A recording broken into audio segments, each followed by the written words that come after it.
सकाळु उठी मेडिटेशन करंतु देखिबे मनरे सदासर्वदा स्थिरता रहिबो, मेमोरी पावर बढ़िबो, आउ निजर एकाग्रता शक्ति बढ़िबो, मन शांति रहिबो, आउ डिप्रेशन जमारू आसीबनी, अटैक करिवनी।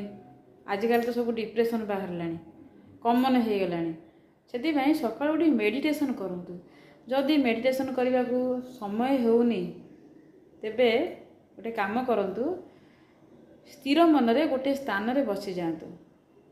सकाळ हो बा राति रे हो, सब काम सरीबा परे सोईबा को जिबा पूर्वरु स्थिर मनरे गोटे जगह रे बसी पड़ंतु। सकाळु आरंभ करिकी राति पर्यंत आपण सब कौन कौन कले गोटिक पर गोटिए वन बाय वन सीरियल बाय आपण मने पकांतु। देखिए यह करने द्वारा आपण जो गोटे कथा को बारंबार भूली जाउथिबे आपणकर मने पड़िबो। को जिनस मानकर कोठे छाड़ी देइथिबे पाउ नथिबे खोजी खोजी सेटा भी मने पड़िबो। आपणकर कंसंट्रेशन पावर बढ़िबो, डिप्रेशन मध्ये अटैक करिवनी, मन स्थिर मध्ये रहिबो।